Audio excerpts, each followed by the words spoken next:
Hey, we're live. There we go. Oh my gosh, you know your hat matches my tattoo exactly. Like, yeah. Because when I was a kid, there was a song named Warrior, and it just like always stuck with me. And then the semicolon for the semicolon project. And then there's like an arrow under, and there was like this quote that I always loved that was like, life's like an arrow. It'll pull you back, but it'll like shoot you forward. And I was just drawing one day and I was like, that's the tattoo I want. So definitely how I got it.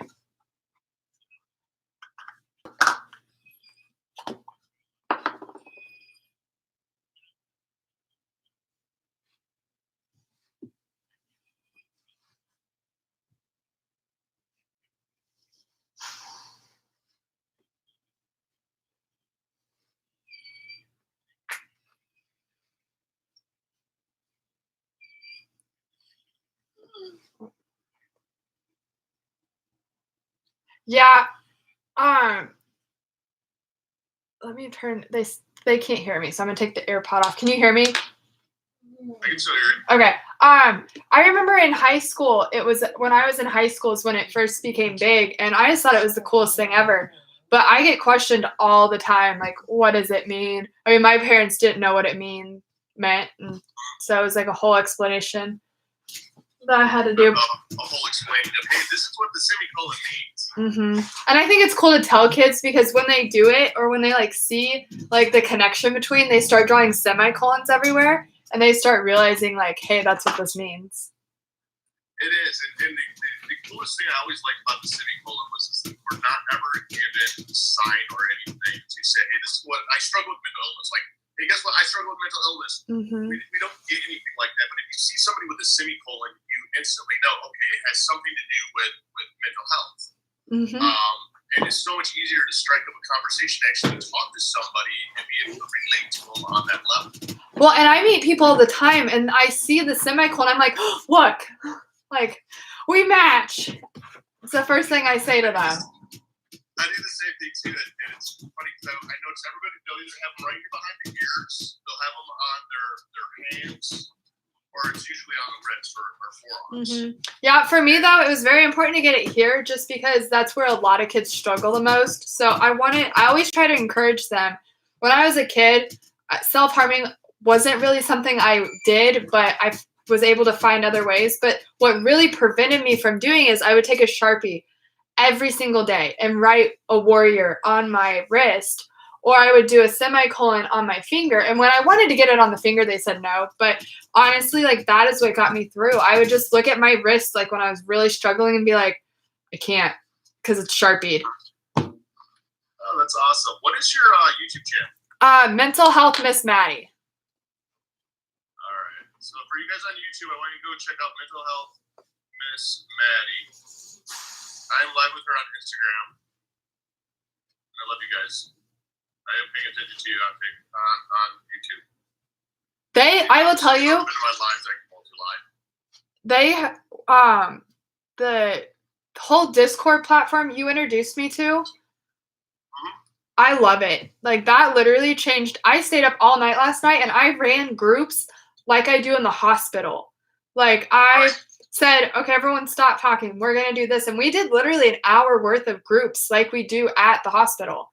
And everyone participated. You could see it better. Went amazing. The Discord is one of the most powerful tools out there. And it's one of those that it helps a community bond together. It helps people who are struggling bond together just because it's nice to know that we aren't alone. And it's awesome to know that, hey, people do actually like relate. You know what I mean? Yeah. It's the same I found when it came to like addiction. Like addicts understand addicts. And like, have you ever struggled with addiction? Yeah. I mean, in two separate ways. One, not knowing, and one knowing. So like, not like alcohol or anything related, but more of like emotionally, like in high school and my whole life I was on ADHD medicine. And so the minute I got to college, I played sports, and Adderall in college athletics is completely frowned upon. So I was taken off of it, and in my head I was so addicted my whole life to the feeling that it gave me that I couldn't function, and I tried to outsource every way I could to get it. And they actually have a group where if you have been on those kind of stimulants your whole life, they incorporate how you can like get over it and like work. So like I had to go to like a little group that was like, look, you may feel like you can't pass this test, but this is how you do it. Like that kind of reactivated you into it. That's really interesting. I have never heard of that. Well, I have never, ever actually heard of that because I don't know, I can't function without Adderall. Without Adderall, it's hard as hell. But here's the thing. Did I need to be put on it? Probably not. But I was put on it in 5th or 6th grade. They started me on Folkland. So by the time I was in college, my body was craving it. It was like in the mornings, I wasn't hyper. It wasn't that I wasn't paying attention. It was just that my body got used to the effects of it. And so, afterward, when they're like, hey, you've grown up, you've outgrown stuff, you don't need it. It was the part of me having to like mentally prepare myself that I struggled with. Okay, no, it makes sense. So you kind of know what like the withdrawals that are how it makes you feel because I find it's a lot of the same when it comes to mental health. It's like you get a lot of people that don't understand mental health because they've never really struggled before, and not everyone does struggle. It's 1 in 4 struggle with mental illness. And I think some people try to relate or maybe try too hard to relate, but if you truly have something that you're struggling with, it's so much easier to go, okay, maybe you're diagnosed with this and I'm diagnosed with this, but we understand kind of how it is up here. Yeah. Versus how it is with everybody else.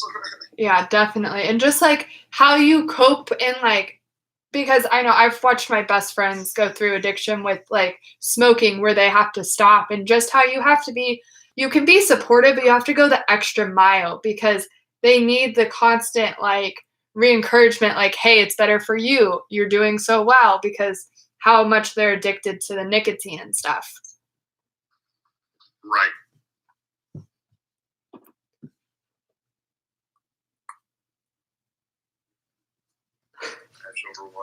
I have a scrub top. So I have a scrub top hanging on the wall and everyone's making fun of it. When I got accepted into nursing school, I went out and bought a scrub top and hung it up for some stupid reason.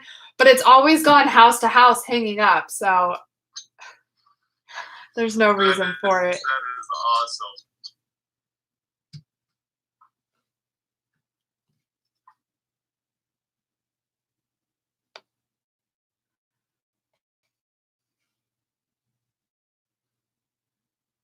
What would you encourage kids if, so I've been pushing a lot of my adults to your Discord. How would you explain the difference between the adult chats and the group chats? Because that's the biggest thing I'm being asked. The biggest thing is where an adult is in life versus where a teen is in life. The reason I actually split the chats, the Discord got up to about, I want to say it was about 2,000 or 3,000 members, and we decided to split the Discord. And the main reason we did is we all have our own different stressors in life. As a college student, it's your exams, it's your parents, your first time really out there struggling with mental illness, kind of on your own, like, what do I do? Like, I don't want to tell my college, is it stress from college? What is it? As a teen, you're more at home. I don't want to talk to my parents about it.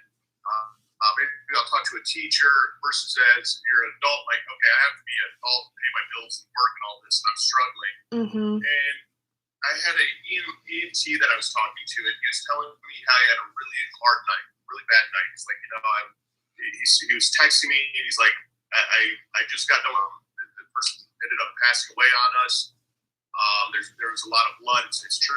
My PTSD, I'm really struggling. I just need somebody to talk to. And I go, oh, great, I have this community. Let me get you into the community. Let me get you some support, other people to talk to. And I went in there, and it was nothing bad, but the teens were in there talking about how they hate their homework. And how they're stressed out about homework. And I'm going, okay, I got a guy right now that literally saw somebody pass away in front of him. I'm going to go into a chat where people are stressed out because of homework. Both are I mean, it's not like one's more worse than the other in a lot of senses, but it's relating on that different factor. So something you hit. I mean, I'm lucky. I have a kid, so I think I can relate to kids in that sense. But a lot of times, if you're a teen and you're trying to fit your problems out, and you're talking to an adult, especially if they have kids, it's almost like that parenting role comes out instead of that listening role. Yeah. Something you hit that I think is a very good topic that a lot of people don't talk about is when soon as you, and this is where I had to get help, when you graduate college, there's nothing. Like, you don't know what you're doing. You don't, like I told you last night, I moved as far away from Kansas City as I could to a place where I thought I could just pick up and start over. And like, honestly, had I had a support group like that coming out of like college, I don't think I would have like crashed as far as I did. But going into like an unknown territory, a lot of people don't give themselves credit that it's harder than you think.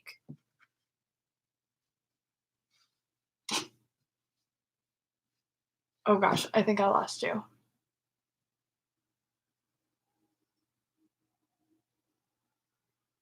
Uh-oh. I can't hear you.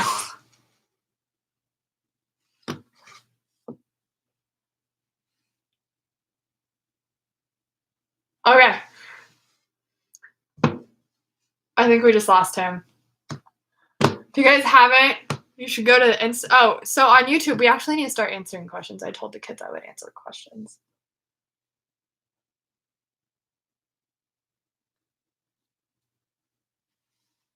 We're gonna try this again. Can you hear me? I think you just, there we go.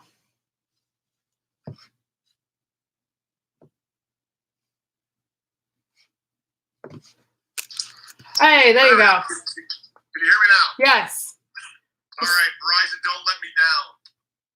It's only because of those commercials that I went with you. Now, here's the thing that's funny is, see, I have two different phones. I have two iPhones. The reason I do, I never got rid of one of them because I get so many texts that usually I can't use my personal cell phone because people start calling me during lives. So I'm hoping that nobody calls me during the live. It's all good. All right, so I missed all of that, unfortunately. Okay, so I said like something that people don't give themselves enough credit for is like where you have to be mentally after you graduate college. Like you go into a new atmosphere. You've gone to school your whole life. So it's kind of like that's where I crumbled. And that's where had I had like a resource like you have now, I think that would have done me wonders. Because you start off and you don't know what you're doing. You don't, and that's the hard thing about even college. Like, I don't have a college degree. I'm literally the redheaded stepchild of my family. My brother graduated college. He owned the business. My dad was a doctor. The whole zinc side of my family was all very high level of education. My grandfather on that side was a pastor. So I was really looked down upon by my family that, hey, you don't have a degree. And I was like, I was smart. I mean, I got scholarships and stuff, but I didn't like school. And I didn't know what I wanted to do. Like, why am I going to go to school and get a degree in something that I don't know if I want to do it or not? That's exactly what I did. I went to school. I graduated high school with college classes. So at 19, I started my degree. And then look at me, I'm back in it for something completely different. Mm-hmm. And that's the funny thing is I tell a lot of people that follow your passions. You know, you have your passions. Like if I told my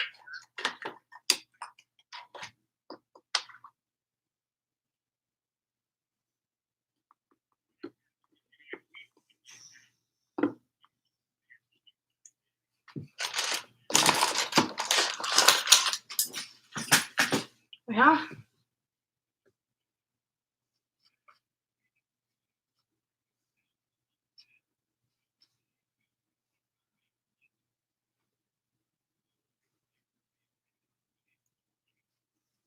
Yeah.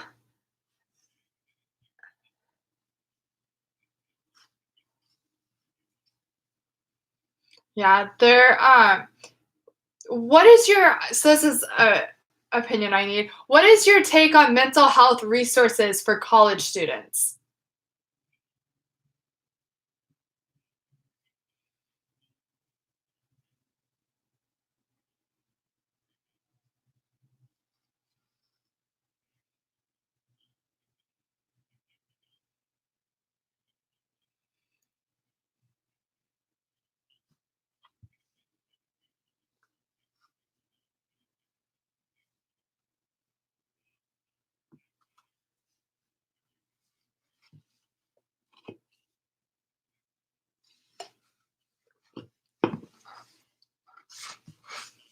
Mm-mm.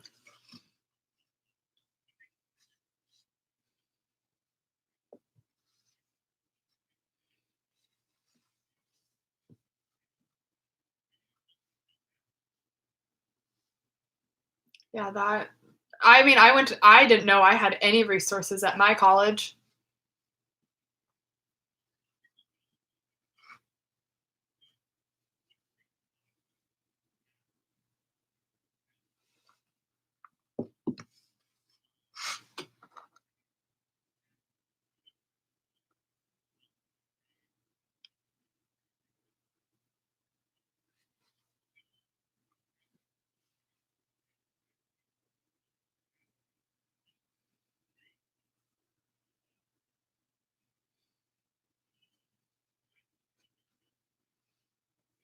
Right.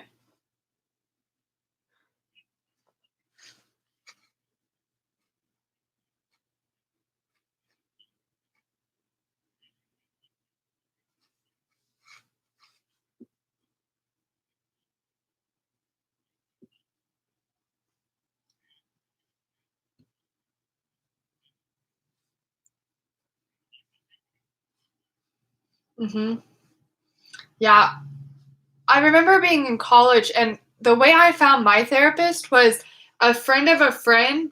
I made like some Facebook post, and it was like, I'm really struggling. Like, I just wish I had someone to talk to. And someone was like, hey, I have a therapist that's great for you. And that's how I found her. Or like, because as a college student, or just as a person in general, I think with the stigma and how everything's handled, it's really hard to tell yourself, okay, I need to ask for help.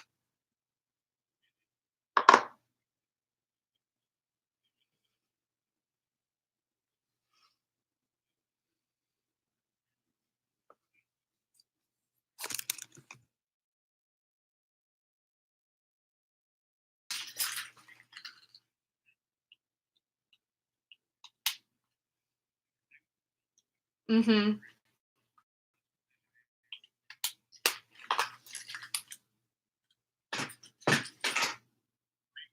That, or maybe this is what I'm going through, and it's just going to get better. I don't know.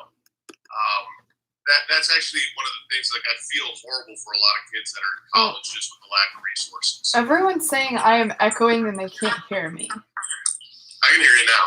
You were echoing for a minute. Am I still echoing? Because I can hear myself. You're not echoing on my end. Okay. Oh, good. Okay, it stopped. Okay. But yeah, I think So how do you tell teens to reach out to their parents if they're struggling? I I'm have two curious ways. on this because you So work with teens. it's hard for me when a kid comes to me and they're like, hey, my parents don't understand mental health. Like, how do I tell them? Oh, yeah, they can't hear me again. Shoot. I don't know why it's still echoing, guys. Are you Bluetooth to your earpods? No, I turned them off because I thought that was doing it. It's like I can hear myself. That's weird. Yeah, There's a ghost in the machine. there is. That usually only happens if someone's like in here.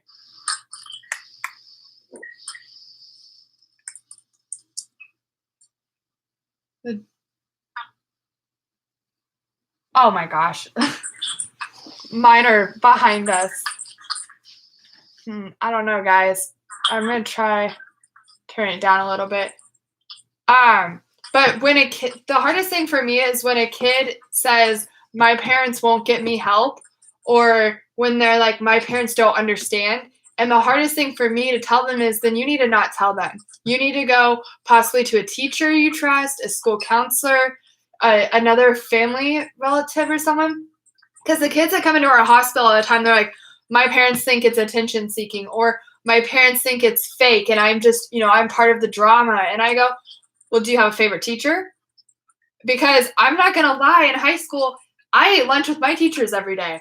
And I did tell a teacher. So maybe resource your favorite teacher and be like, hey, I need resources and I need help, and my parents won't help me, and this is how I'm feeling. I mean, that's what counselors are there for. High school counselors are there to listen. And if you are starting to feel that way, I tell them, I said, teacher, in my opinion, I always prefer kids to go teacher, then counselor, if they're not going to talk to their parents, because a teacher can be like, okay, well, you need to talk to this, or maybe give them advice if they've met their parents. Then if teacher says go see a counselor, maybe go see the school counselor then, because 9 out of 10 times teachers are mandated reporters and so are counselors. So even if you tell a teacher, they have to report it. So, I mean, either way, it's going to get them the help they need. That's the hard thing when it comes to teaching. I think a lot of kids are afraid of things being reported. I think a lot of it also is actually fear-based more than anything. Oh, yeah. It's that unknown. Like, what are they going to do to me? Like, the same reason why a lot of people are afraid to go to a therapist. Well, here, someone just said in mine that the teacher told the school counselor and they told their parents, but that's the point. Like, a part of, like, even when it comes to physical aggression or abuse, like, the teachers have to report it no matter what. And I tell kids to go to teachers first, because you're most likely more comfortable with a teacher than your counselor, because you see your teacher every day. Your counselor, you might be scared or hold something back. With a teacher knows you well enough after a few days of class that you're lying, like something's not okay, or like, and they can get it out of you. But for those who are right now saying that you've told a teacher and they've had to report it, it's because it's for your best interest and they have to. And they do, and it's usually, as much as you might be, I've always told kids this, as much as you might be the fact that they report it, majority of the time, them reporting it and telling your parents actually turns into a good thing, because even now as an adult, I still have conversations in my head. I literally have conversations in my head where I'm like, nope, you're not going to understand. Like, in my head, I have this whole brain that someone's not going to understand. Never brought it up to them, but they're not going to understand, and I know it. Mm-hmm. And all the specs that they do understand. That communication starts, and you're like, oh, wow, this is the greatest thing ever.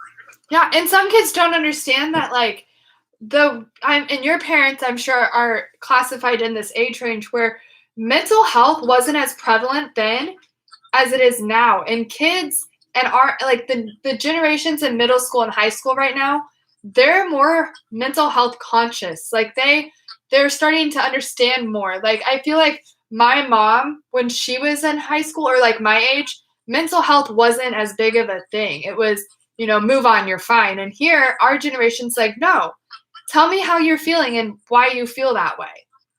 And so I try to tell them too, like, if your parents don't understand, it's the same thing with LGBT. Like, they may not understand it because it wasn't a big thing when they were our age. So give them time and address it to them slowly if that's what it takes.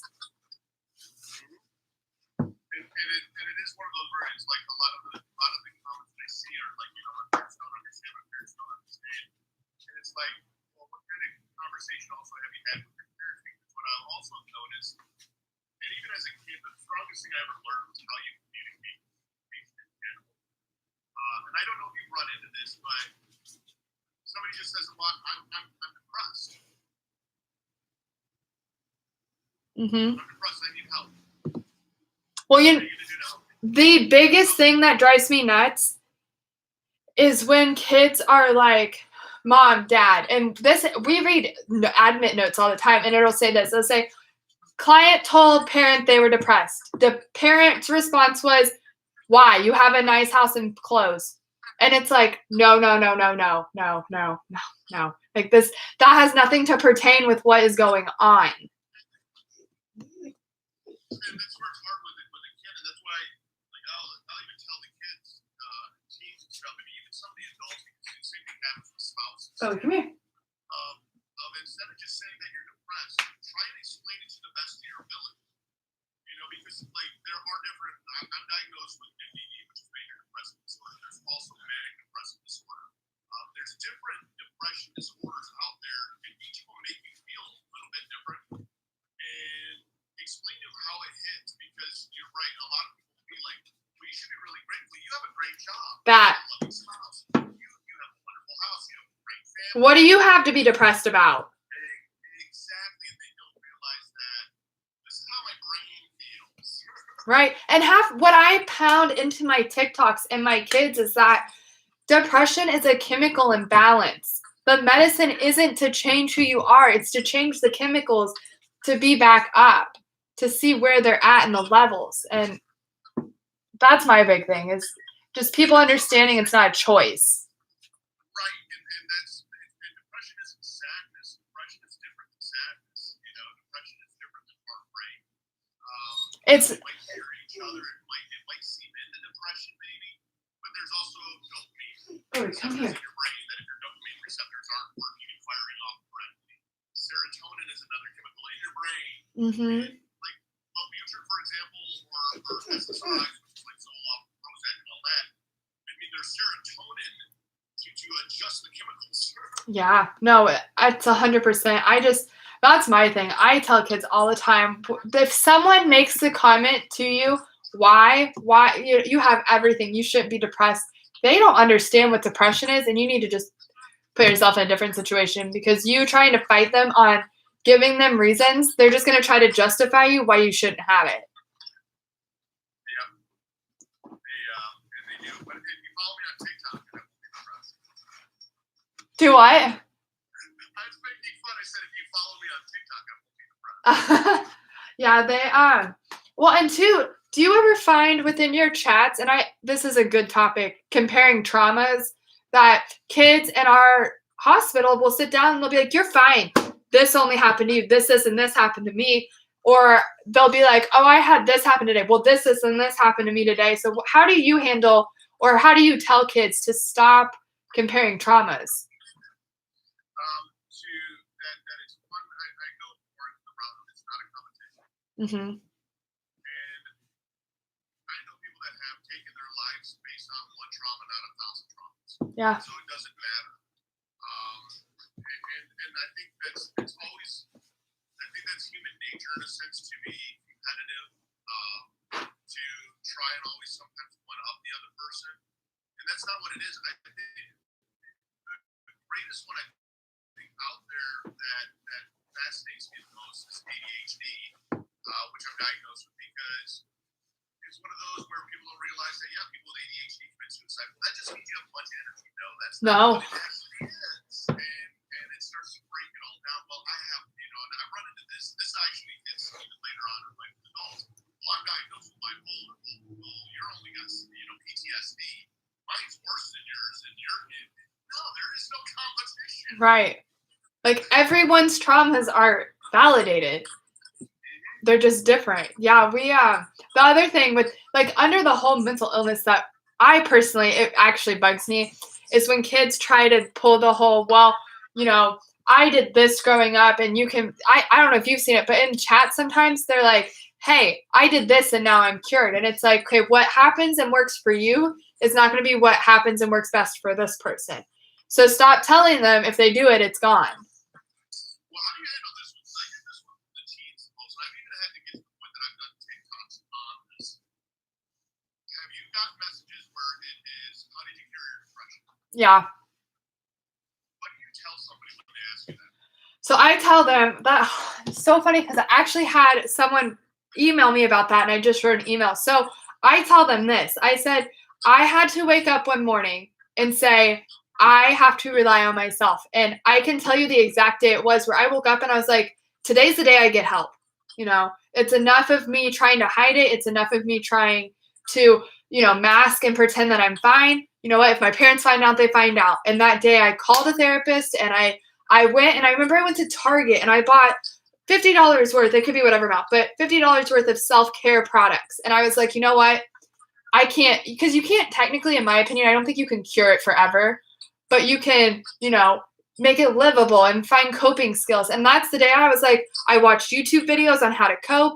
I made a therapist appointment. I got hair masks. And I remember going to bed that night going, tomorrow's the day that I change. Tomorrow it's not going to be cured, but I'm going to make myself the best I can, and I'm going to reach out and get help. And then I remember after going to the therapist and getting she gave me like 4 worksheets, a thing of coping skills, different ways to like when I'm at crisis, like what to do. And I just remember being like, I may have this the rest of my life, but I'm going to do the best I can to make myself live the best life I can. And that's what I tell them. I tell them that story and I say, look, you're not going to cure it overnight. You're not going to find a pill. If you take a Lexapro, it's not going to cure it overnight, but you got to work on you. And at some point you have to realize the only person that, can control your happiness at the end of the day is you. So if you need help, you need to get it, because you and we can tell kids to go get help all day. We can tell their parents, or we can tell the adults, but at the end of the day, they have to say, hey, today's the day. And that's what I tell them. And I totally agree with you on that, because I think that's where social media is so damaging when it comes to it, because, and I've experienced this even myself, it is. And when I share, it's not even to share, like, I wish that people understood that, no, I have a very strong support group. Like, when I'm struggling, I start reaching out for help right away, and I literally have a sequence of people I go to. If I can't get a hold of them, this is next, until I finally get the right help that I need and everything.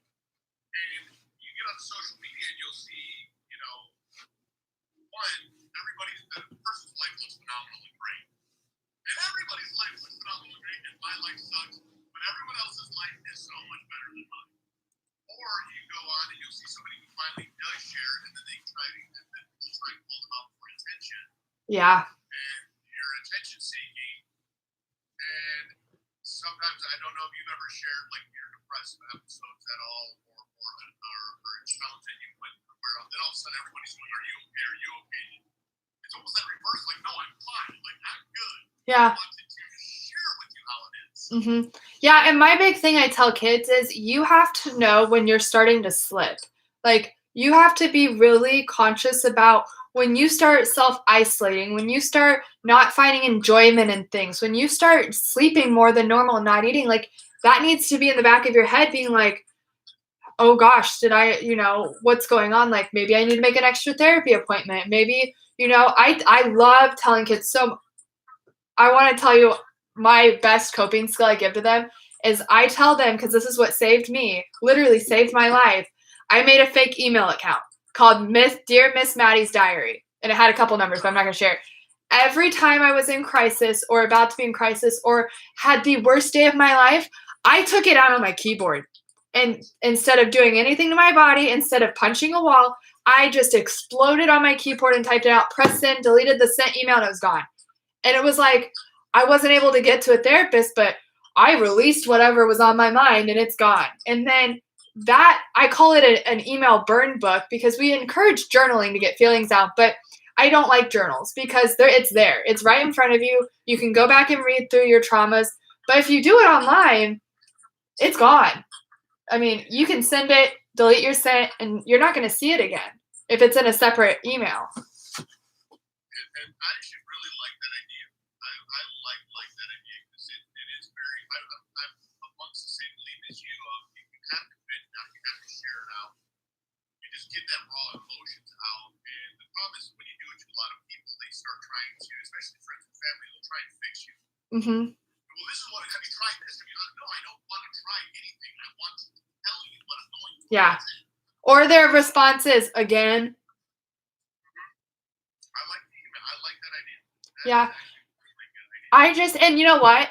Kids ask me, they're like, well, how long do you have to do it? And I go, I made that email in 2012. I don't write every day, but to this day, if I have a bad day, I'll write an email because I know it's there and I don't have to see it ever again. So there's like no end or like final date to anything. It's just how long you need it. Right.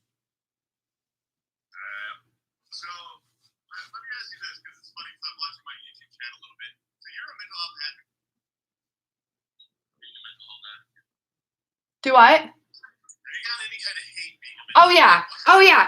Do you know? Even though I don't know you very well, but I know this that I've talked to you enough that you want to make a difference. You don't know, just like I know, what we're doing. All we know is in our heart, we want to help people any way we can. Yeah. No, okay, so the biggest hate I get are on my POVs where they're saying you just do this for attention. And I'm like, no, if that's what you think, and then I delete it because I create a space that's safe. And on my space, no one's going to bully me or someone else. And so if you put a hate comment, it does get deleted. And I'll fess up to it. Yeah, I deleted your comment because that's not the zone that I'm wanting to create. And so, but also I get these emails that are like, mental health's a joke, or someone else will say, well, my parents said that I can't watch your YouTubes anymore because it's putting ideas into my head. And I'm like, okay, I'm bringing awareness. But the biggest thing is people think mental health is just something people are trying to get attention from. And it's hard to answer the hate when they bring it. And it's like, no, look, if that's how you feel, then go on someone else's page. You don't have to watch mine. But those who are here for a reason. And when I created this group chat, that's why I did it. And I think it's so funny you had one too, because I didn't even know that. Like, great minds think alike, but it's like you guys are all here for a reason. You didn't come to my page because it was comedy. So, like, let's get on the same page here. And then you get the one that's like, well, this is all just for attention. And so that's my biggest thing. I think the biggest hate I receive is people saying it's me helping the attention seekers find different ways to do it. And that's not what it is at all. See, I've never gotten that, but that one makes sense. Yeah. People don't realize, like, the strongest thing I think anybody can ever do, whether you agree in mental illness, mental health, any of that, and you agree or not, if you see something you don't agree with, you just continue. Move on. And I don't know if I know we talked about the other day is even with cyberbullying, I don't care. I'm calling them out now. Like, you're not gonna do it. Like, there's so much negativity in this world. Why continue it? Right. And I think that's to truly erase the stigma around mental illnesses is where I think anybody who struggles, even if you don't agree with somebody else who's bringing awareness, and say you're trying to bring awareness and you even see somebody else that's bringing awareness, but you don't agree with it, the most powerful thing you can do, even as a mental health advocate, is still support that person. Just still say, you know what, I don't necessarily agree with what you're doing, but you're not hurting anyone. You're doing your best. You're trying really hard. So do you. Yeah, no. So what is your take on this? So when I pull up TikTok every day, I see about 15 of them making fun of suicide, or they're replaying the audio of 13 Reasons Why. I haven't seen those actually. Well, the big one right now that's going around is the kids are taking their window screens out, and the audio says, if you have the if you have the guts to tell someone to kill themselves through a screen, you are an achiever. And they put a screen here and they say, go yourself. And then they turn this way and they go, achievement, achievement, winner. And I'm like, those are the ones I've been reporting. I have people take them down. But to me, and then they'll put, oh, well, I was just joking. And I'm like, this is why kids won't get help. No, because like if I saw one of those, like that got me like I'm gonna be on TikTok. That's what we did. So I had my little group of kids the other day. I sent them the link and I said, turn the audio off and report it as many times as you can. And then I do edit it. And I was just like, what is this? This is not okay. And I don't know why it's still on here. And it's one of those things that's kind of sad because I look at people that are going through that and stuff like that in a big way for them. I pity them and I feel for them, and I truly do, because I hope that they never experience something like that in their life. Yeah. And the worst thing that anyone can ever ultimately experience is to experience somebody taking their own life. Because I get a lot of people who reach out to me about that. And the most damaging effect is nobody realizes hindsight's 2020. Somebody leaves your life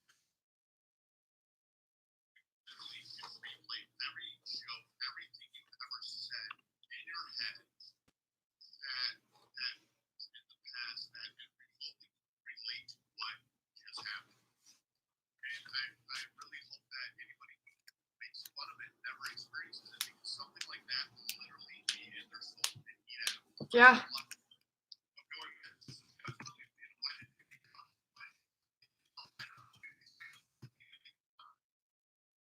Oh. Or okay, so you work at a institution. What about the kids who come back telling their stories and think it's funny?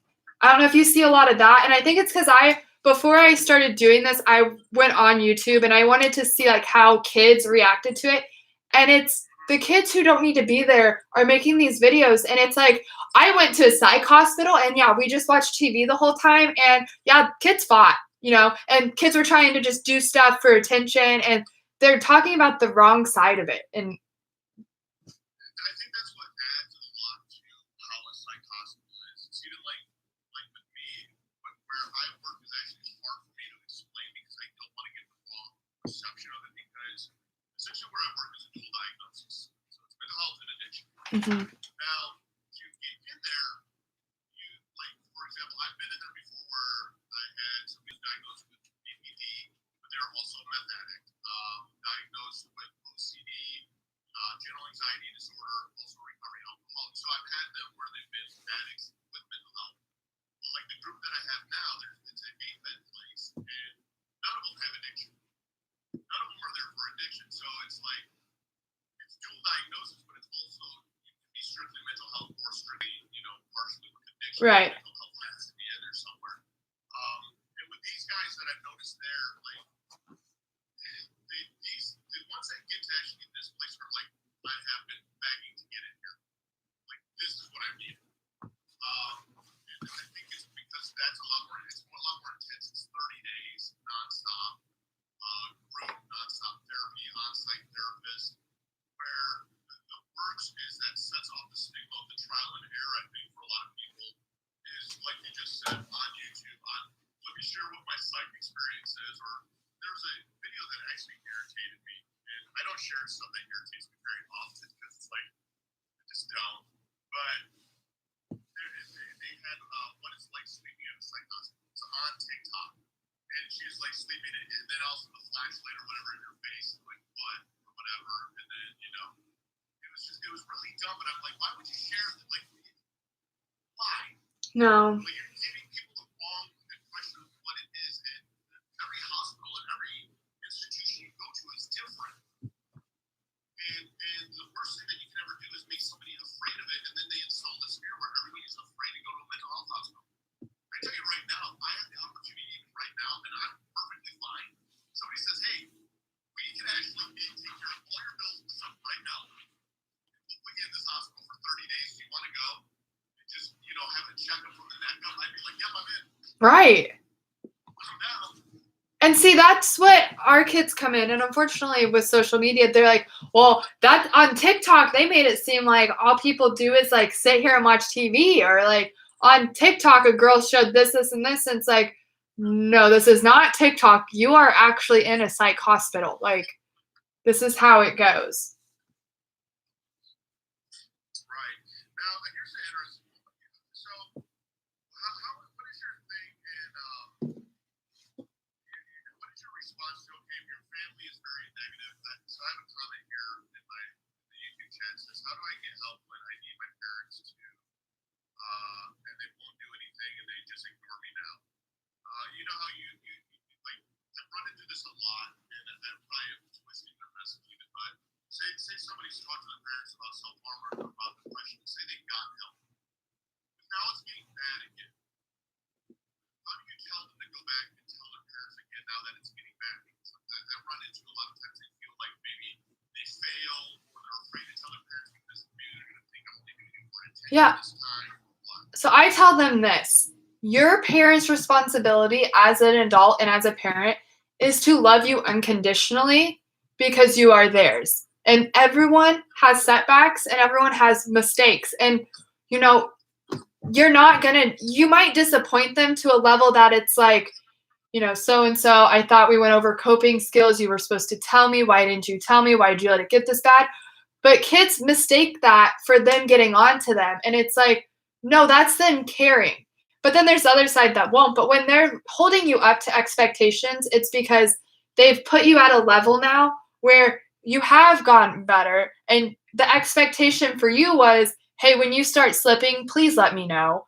And if you've gone too far, they're probably going to show a slight disappointment, but it's not because they're mad at you for doing it. They're more upset because you haven't reached out. So that's what I tell them, is to just see. But if you're scared of your parents, I always tell kids, find, you have a phone, you have neighbors, just be like, hey, can I just talk to you? Because sometimes even I know if I went to my neighbor and I was like, hey, I'm having some really bad thoughts, how should I tell Grace? I know he would be like, well, here's how I would do it, or he would give me some really decent advice.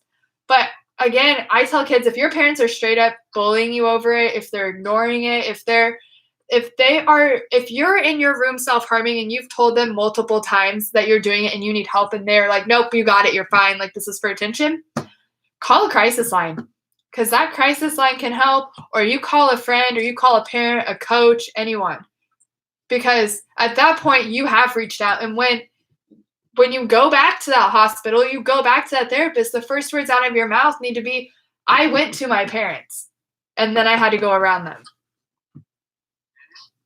See, I agree with that. That's the thing that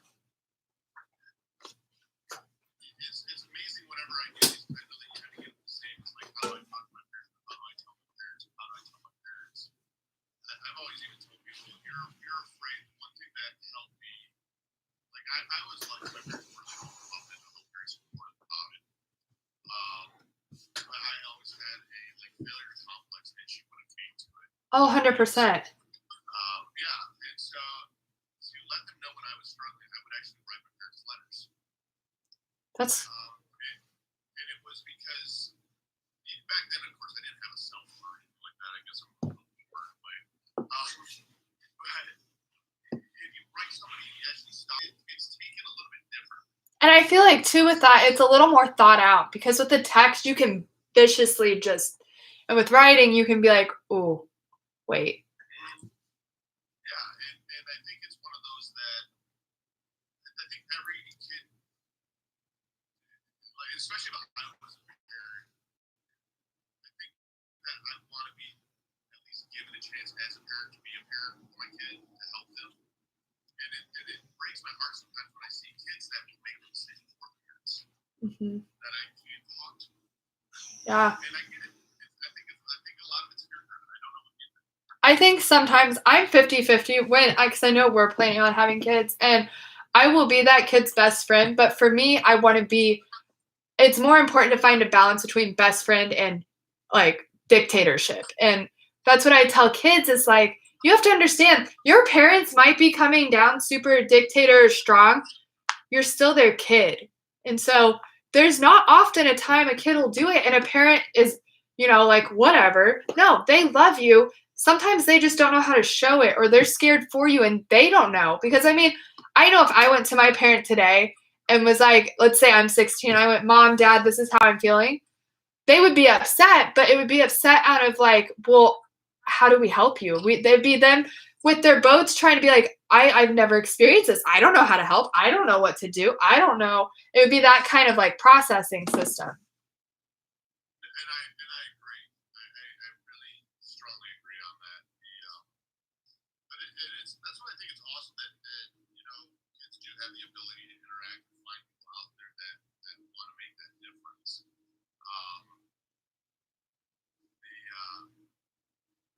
I always get fascinated in the chats. So this is something I run into all the time. When it comes down to different things, how much of mental illness, mental health, and different things that happen, how much of it do you think is for attention-seeking purposes versus actual purpose or actual struggle? I have not a very popular opinion about that. So we're trained at the hospital to find superficial stuff, to find attention seeking.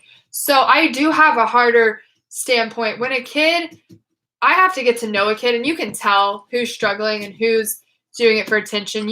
We're trained to see what's superficial, what's real. But for me, it's really hard to tell through a screen. But when a kid is making threats online, to me, it's more of a cry for help. And occasionally I'll send them a message and just be like, what's going on? And if they're making more threats, I'm like, well, here's the line, but is there something more? Like, I try to teach kids good attention versus bad attention, you know? And I made a TikTok not that long ago, and I go, if you're needing attention, TikTok me, Miss Maddie, I'm not getting enough attention at home. Can I have some good attention? And I tell them, I would rather you blatantly ask me for 30 minutes of my attention than you to start posting or doing something negative for attention and be labeled as a attention seeker. So blatantly just tell me, Maddie, look, I'm not getting any of your attention. It's pissing me off. Like, can you just focus on me for 10 minutes? And I tell them, I'm going to give it to you because good attention versus bad attention. So your opinion is almost identical to mine. That's where, because the hardest thing for me, and I used to take action really, really personal, and I took it personal for a long time when people would say, "Oh, I'm suicidal. I'm gonna commit suicide." If you're not there, this is obviously a sign I'm going to take my life. I am that person that literally will be like, "Man, just stop." Yeah. Stop. You're the one that creates it where others don't speak up. And I understand that you want attention, but what kind of attention do you want? What kind of friendship do you want? What kind of connection do you want? Right. And especially if the only time they reach out to you is when they're making those threats, that to me is a big sign. It's like, so I answered you once, and now that's the only way you think you can get my attention. But I also tell kids, stop making it a thing where the only way you can get my attention is by threatening, because at the end of the day, someone who's a silent person who's actually going through it isn't going to make blanket threats towards the public on my lives to have everyone check on them. Like, DM me. Hey, I'm really struggling, but I need good attention. This'll prevent me from doing this, this, and this. Okay, you're honest. You know what? You get an email. Like, I'm gonna answer you back. Versus the kid that's on both of our lives going da da da da, and you're like, no, stop.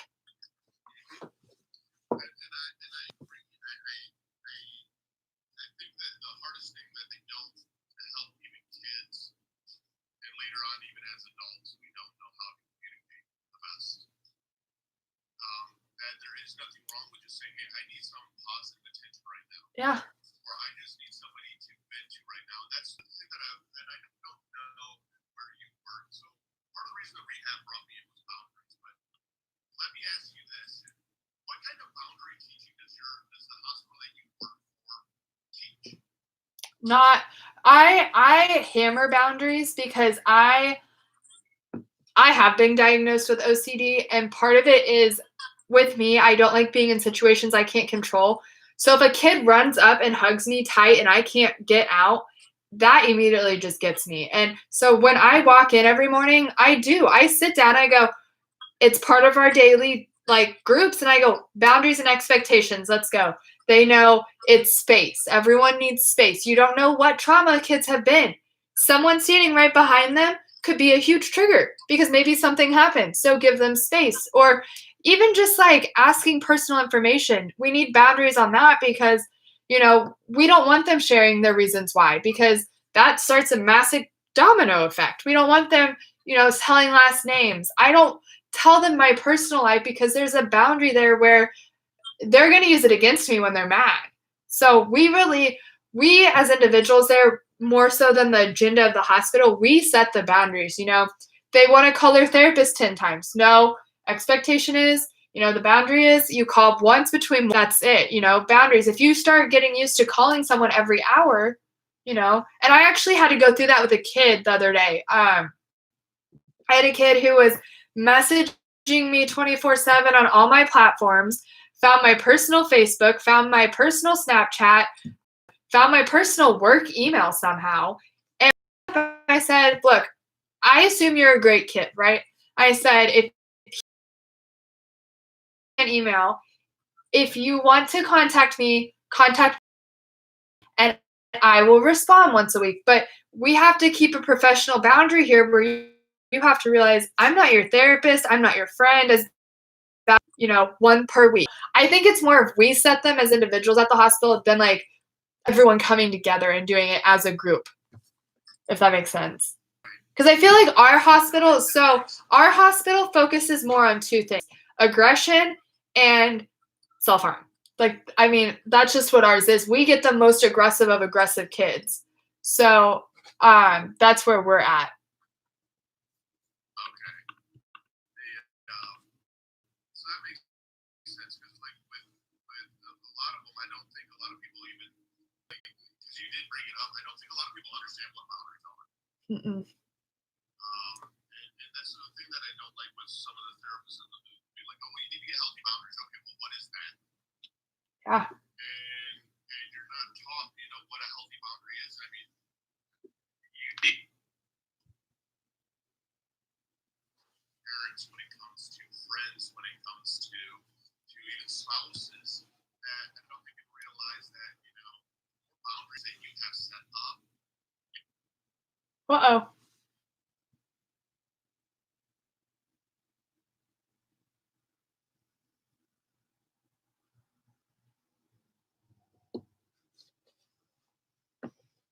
I'm the queen of getting reported.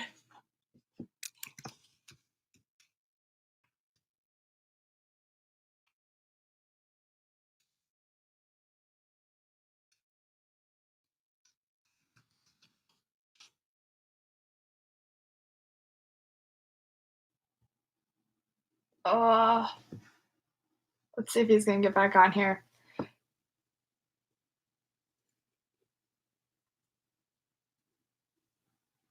I got reported again. Woo! Stop reporting me, people. Why? Why? I'm a good person. Stop reporting me. I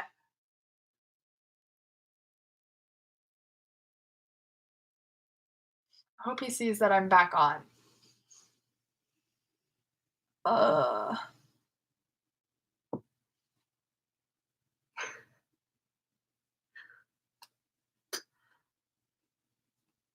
I got You do not get paid on TikTok. I got reported again. Did you really? Yeah. That is amazing. Like I'll flip flop even with you. It's the saddest thing is when you do talk about stuff like that when it comes to mental health and how you get reported by two different people, when you get reported by the haters.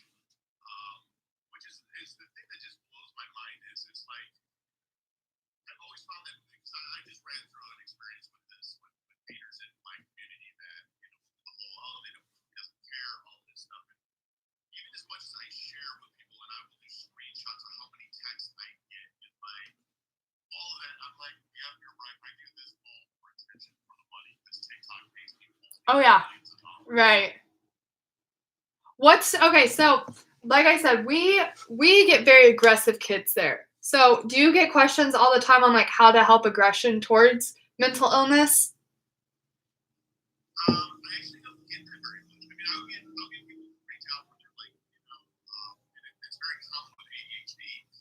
You'll get aggressive, or there's an anger challenge, or they don't know how to control their temper. But it's more derived from it's their temper and for example, a lot of times it's you're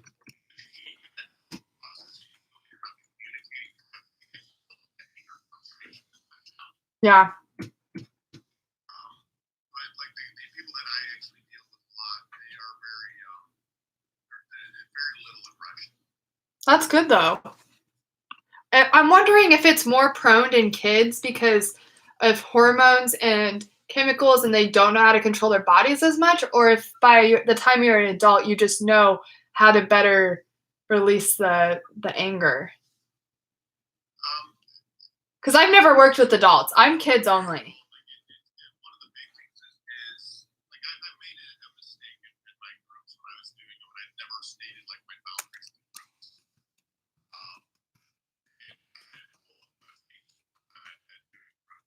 There's only 8 and most of the time I should say they're going to be adults. They're going to be in their 30s, 40s, 50s. The three things I don't talk about is politics, religion, or abortion. The three things I just don't. I don't.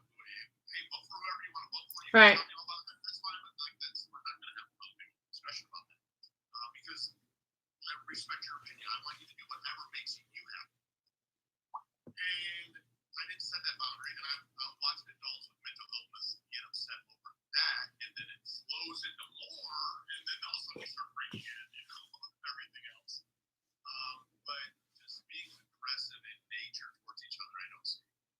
you and I are exposed to so much, not just like social media wise, but we both work at a facility.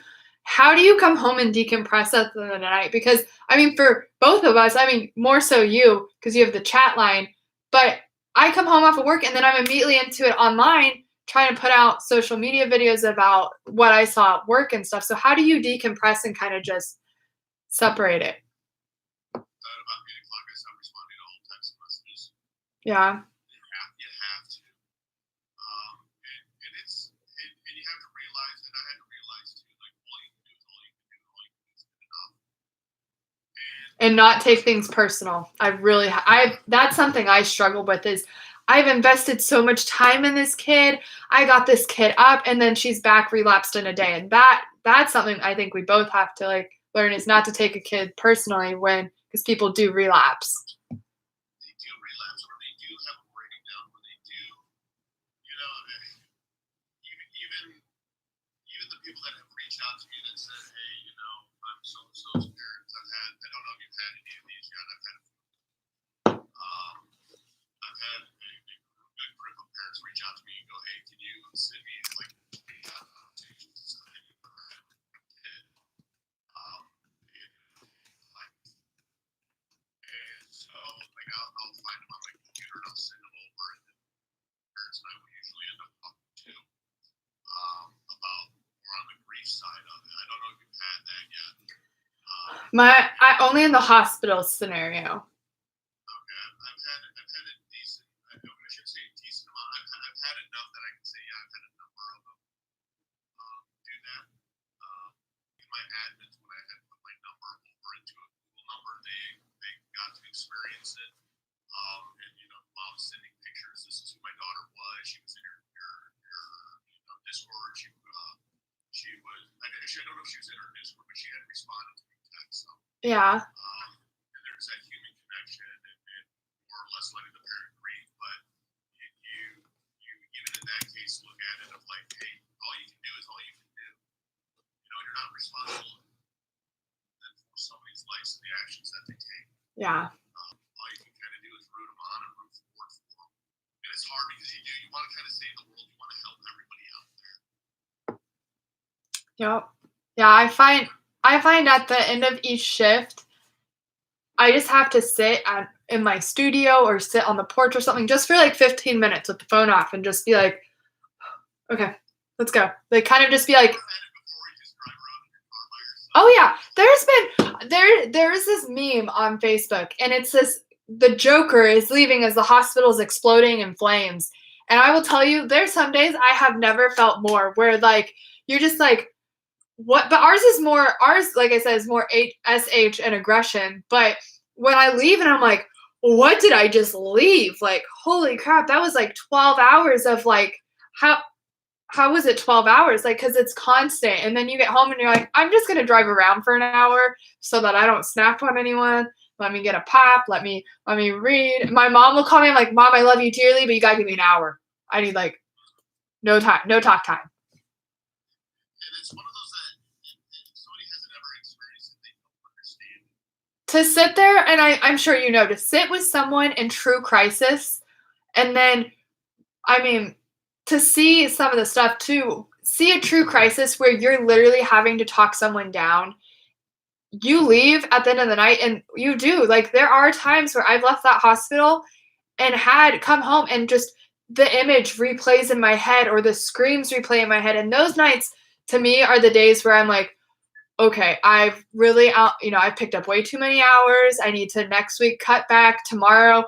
A lot of times if something happens at the hospital, we get the next day off or we get like a certain amount of time. And so that is when I'm just like, okay, got to focus on me for a couple hours, and the way I get those images out of my head is I watch videos or I start talking to friends because after a couple hours after and being home, it kind of starts to diminish, but after is definitely a lot.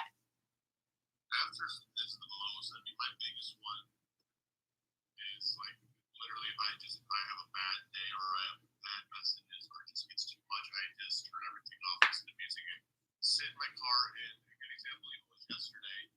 I was kind of going through it a little bit, so I drove down to Walmart, which is like 5 miles away or ton of trees around there, and so I went over to kind of the bush area into the shade and sat in my truck for like 20 minutes and just listened to music and stuff. And Hmm. that was my escape time from it all. Yeah. And then it's like, okay, I feel a little better. The biggest thing I think that helps me is especially like I lost a couple people and the way I felt most okay was when I was in public. Like just the feeling of people being around because at the time I was then living alone and just going to Walmart and picking one thing up but walking around the aisles or going to the movies because there were people there just having the presence of people around helped me get over the hump. And the biggest one is also too, and I don't know how much you've experienced that, but how much has it driven you nuts where you feel that you have to respond to everybody who's texted you or emailed you or any Hmm. of that, that before you go, you're like, I have to have these cleared up. I have to respond to these people. Yeah. How do you deal with that? So I tell kids when they message me, I can't do DMs. I just can't because the DMs on Twitter or TikTok, I don't see. So I don't do them on there, but on like Discord and stuff, I tell them if you message me, I'm gonna message you when I have time or when I'm free. Same with email. So email, we're right now getting about 200 a day. And at first I was really overwhelmed and I was like, Grace, you gotta help me. Like, I can't breathe. Like there's so many. And then I was like, stop. They're reaching out to you. You give them your time. So when someone, says, I emailed you a week ago, okay, look, I'm doing the best I can. I can't wait to respond to you. Keep looking for it. So, and I email them as I go because I was getting too overwhelmed with the personal messages where I was like, with an email, you can tell me your story and then tell me more, and then I'll respond in a whole 5 paragraphs back. Like, that to me is more personal than an hour's worth of personal messages, and then we get to the point. Because in an email, you're going to get to it pretty quickly.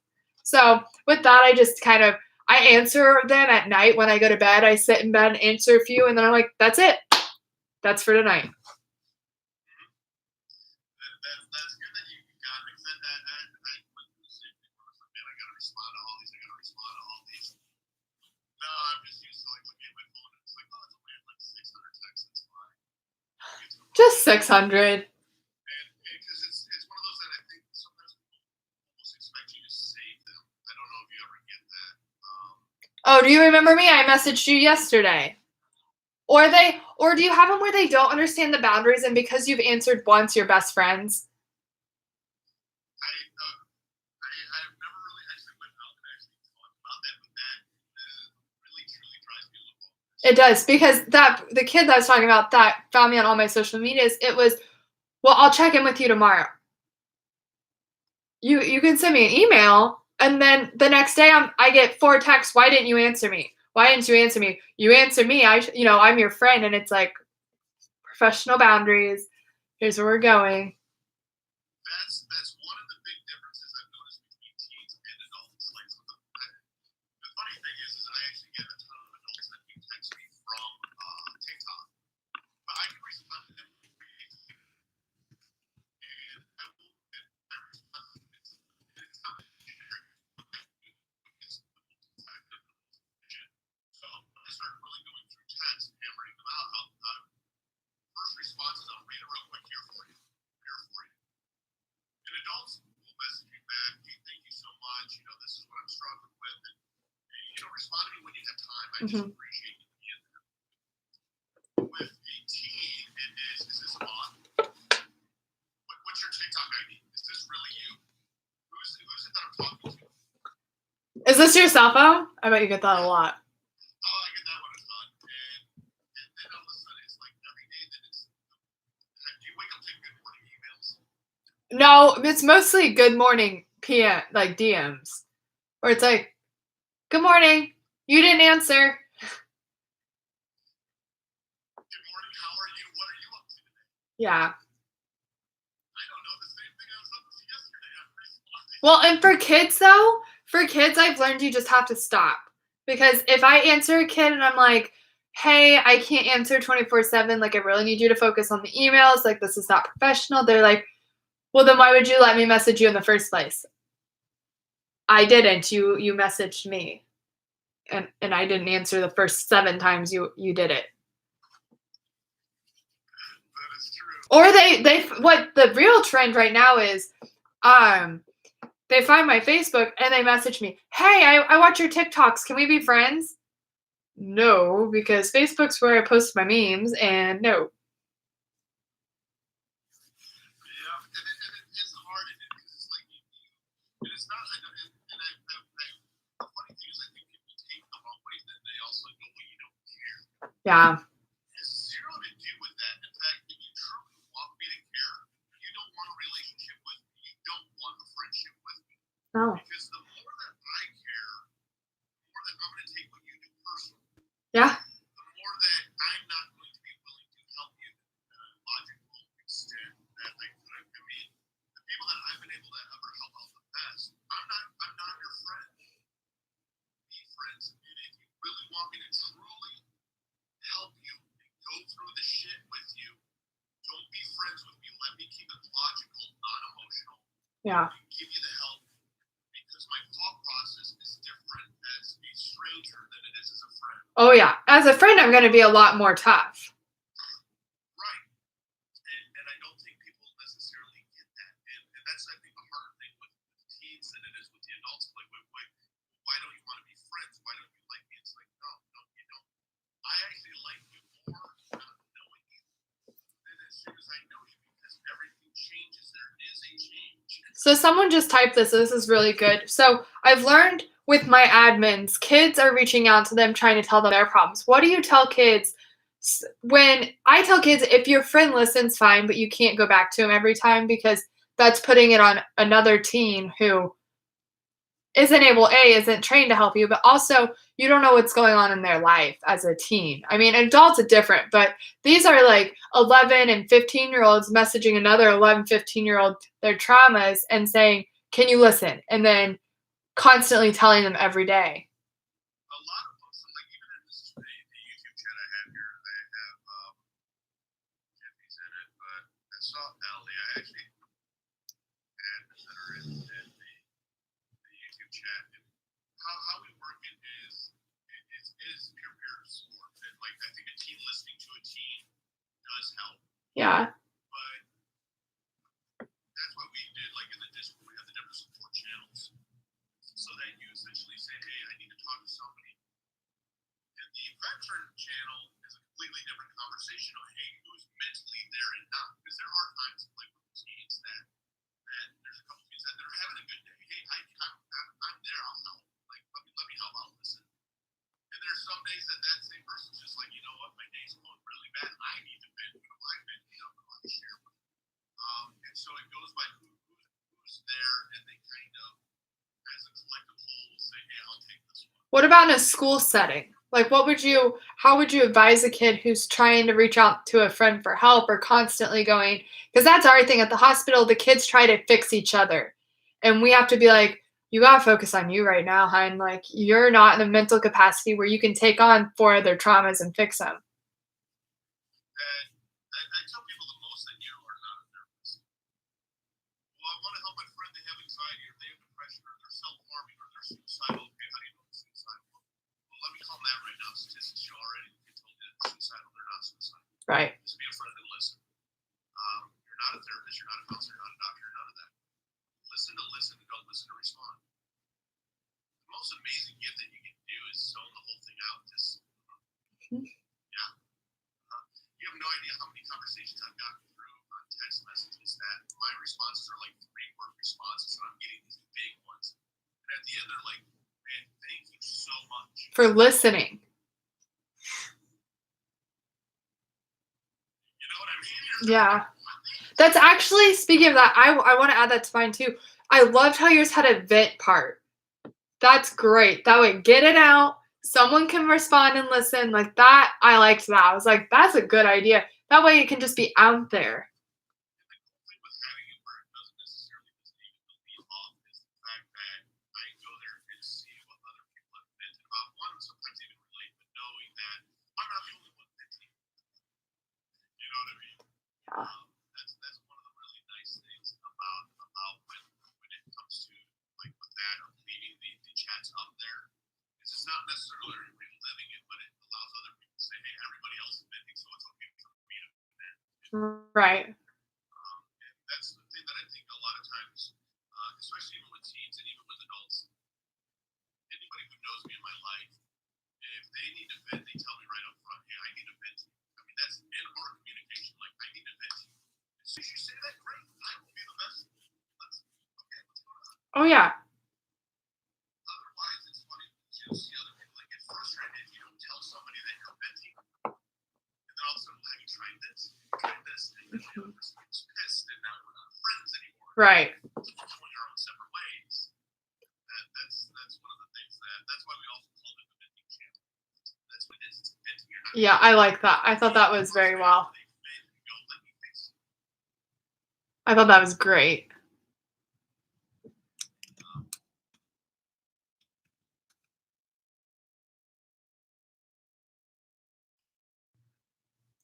See if I missed it.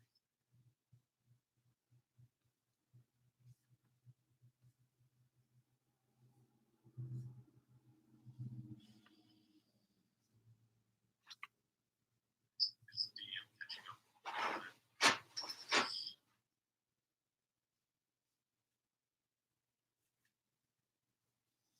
So how do you think as a whole we end the stigma?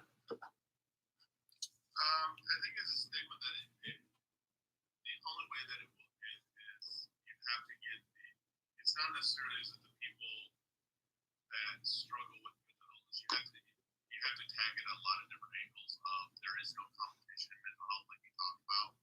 I mean, you bringing that up is one of the best points I think ever because so many people do that. I have this, well, I have this, well, I have this. You know, that competition amongst mental health to watching how people that struggle with mental illness, one, getting them to realize that anyone else struggling, it's okay just to walk away from them. Not everyone's gonna like you. You don't have to like everybody. Yeah. You know, if they're struggling, let them be. You struggle too, let them be. And then to have the people that don't struggle per se,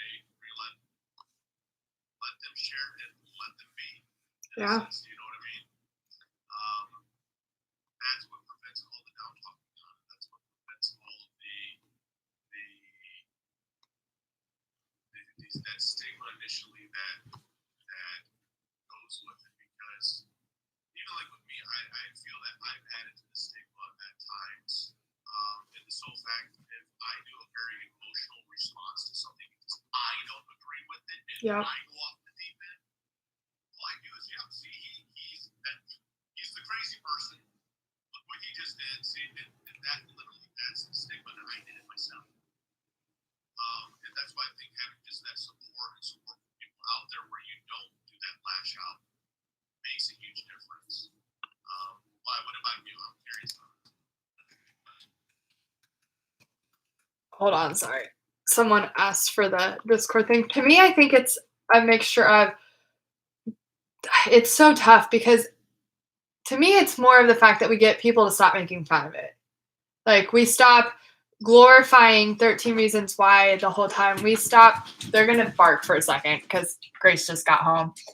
But it's more of the fact that we stop glorifying the idea of leaving notes behind for everyone to find secretly 10 different places or stop using I'm going to shut the door real quick.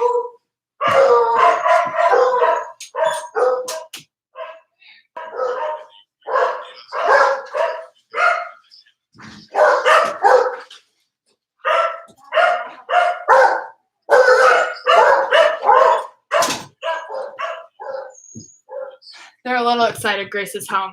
For me, it's stop glorifying it when there are kids who really need it or there's adults who really need it. Like, stop making fun of, oh, I'm going to go be put on medicine or just the bullying of it because there's so much I see from the hospital side with these kids that it's like they come like, I can't wait to make a YouTube video about my stay. It's going to be so funny because we didn't do anything. And it's like, no.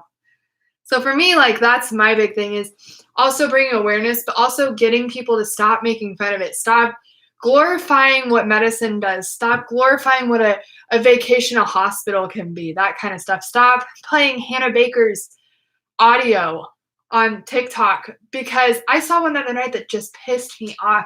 And it was when your parents don't let you go out during quarantine, and it was Hannah Baker's voice saying, if you hear this message, it's why. And it says, my mom won't let me leave. Like, seriously, you're going to say you're going to kill yourself because your parents won't let you leave during quarantine because you want to see your boyfriend. Like, what about the kid who is writing those notes at home right now because that's truly how they feel, but you're making fun of it, so they're going to leave without a note for closure. Like, that kind of thing for me is really where, because I see so many kids, and I go through their notebooks at work. Like, I don't care. Like, if you write something down, I'm gonna read it because you could be planning stuff there, and you're not gonna die on my watch. And so, but they're notes, and it's like, and half of them they're like, if you find this note in the safe room, then this is because of you. And it's like, no, stop trying to hide notes all over the hospital. Talk to us, that kind of thing. So just the glorified of it, like, drives me nuts. The glorification of it's hard and it's very frustrating. And a lot of the shows, when it comes to suicide, I don't think that there's so much truly non-awareness about it. Most people don't realize that suicide is the second leading cause of death in 10-year-olds and 19-year-olds. I mean, that is the second leading cause of death in 10-year-olds. We have a whole pre-ad unit. Our pre-ads come in at 6. If you're telling me your 6-year-old knows how to do it, then there's something wrong. Right. And the only way you're ever going to lessen that number is you have to, in a way, humanize it to be comfortable and not kicking the shit under the rug. Or when you do talk about suicide, like the thing that was really irritated me the most with 13 Reasons Why, one, okay, you do a season, and I never did YouTubes and stuff on it. I had people ask about it. You do a season on it, and to me, you make a complete mockery. I actually cried a lot during watching it. I actually did have a little bit of emotion to it. More the reason that that's not how it is. Not at all. That's not how it is. You don't understand what it's like to go and, I mean, the reality of it is, I had to go down to Yuma to identify my wife's body and stuff like that. California to Yuma the whole time now, after being told the day before that she committed suicide. Awesome. So now I'm living with a 4-hour drive, that going through my head on the phone with my parents.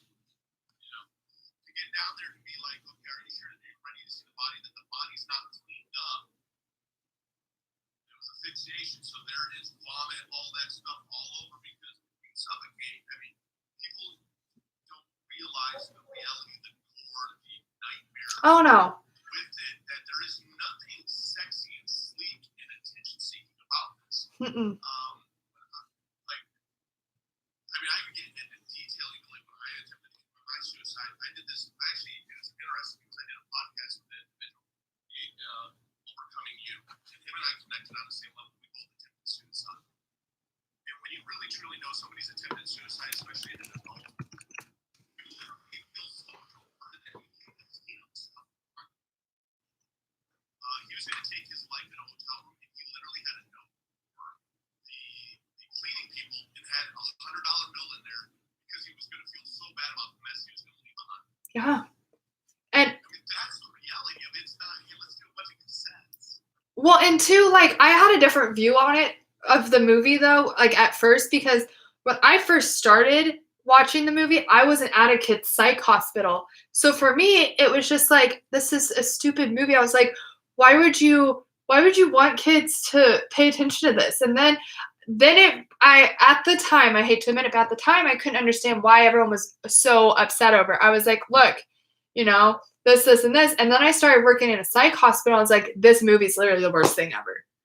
Because once I've worked there for 2.5 years now, and once I started working there, I was like, this is not the movie. This is not glorified. This is not, you know, what we're talking about. And the kids come in and it drives me nuts. And you ask them, what'd you do? Well, I left notes all around the school for my friends to find. Really? Because while you're doing that, someone else is actually, you know, in a tough spot. And it's like, where'd you get the idea from? And they're like, oh, 13 Reasons Why. And so I think that movie, and how they drag it on. There's now 2 or 3 seasons. So, and the people. What was really messed up is that they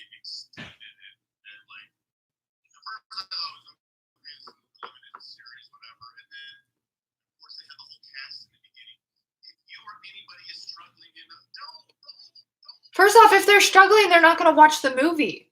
I can't imagine me being in a crisis state being like, "This is what I wanna watch." Right? No. And glorifies, people going and not wanting to speak out about suicide. Because when I attempted suicide, nobody knew. No one knows. Afterwards, and the only thing that literally saved my life is frozen vodka. And if that vodka had been dumped out and water put into it, I wouldn't be here. I would be dead. That is what saved it. It wasn't anybody else that's truly. I didn't reach out for help. I didn't tell anyone what I was going through. Yeah. And that's typically what it is. If people don't get that, and I'm not going to reach out for help because I don't want anyone to. I'm already a big enough burden. I don't want Right. to take less of me even more and any of that. No, and half of what I do when I'm at work is it's the quiet ones. The quiet ones get all my attention. Because little Sally, who's over in the corner just sitting there like this, she's going through some stuff in her head that she's trying to plan. The one over there that's like, I didn't get an apple, like starts doing stuff to herself or starts like ripping up paper to get attention. I'm gonna correct, but at the end of the day, the one who's quiet in the corner that's just staring off into space, who looks sad, that's the one I have to be concerned about because that's the one who's coming up with something, whether it's in here or outside. And those are the messages that I am actually always worried about. Is the ones is because I get a bunch. I'm gonna kill myself tonight or whatever. I get tons of over here. Myself harm scar. Yeah. Self harm tonight. But the ones that really actually freak me out are the messages I'll get a text like, "Hey, thanks for everything that you do." I'll be like, "Yeah, no problem. I'm here for you. It's really nice that you're doing it." The way that it's typed out or the way that the message is to you is very hollow. And you can almost pick up on that and you're like, what's going on? And next thing you know, through a conversation, you finally start drawing some of the stuff and you're like, dude, you're the one that needs fucking help. Yeah. Okay. Or when we're doing admits and you're doing an admit, it's like, what'd you do? I punched a wall because I told my mom I was going to do it and she got mad. And then there's the kid that's sitting there and they're like, what'd you do? And they're like, I just had a bad day. And I'm like, okay, well, this one's sleeping out here by me tonight on the boat. And that one's going in a room. Because you just get a vibe. You get a sense of like they feel hopeless and you feel it. That is to me the scariest emotion in the world. I was actually going to do a YouTube video on it today. Was the scariest emotion to me, the most freaked out emotion is hopeless.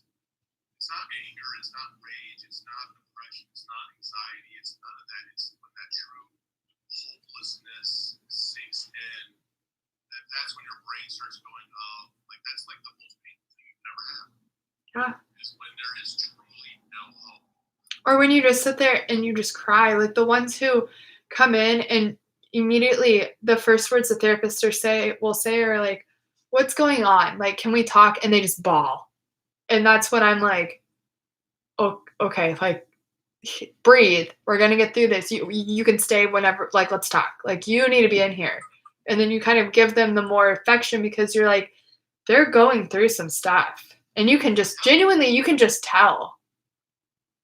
You totally can. And that's when you start realizing who's going through the shit. It's not. Yeah. That's the hardest one for me is how do you handle this one? This is actually good. Because you deal with teens.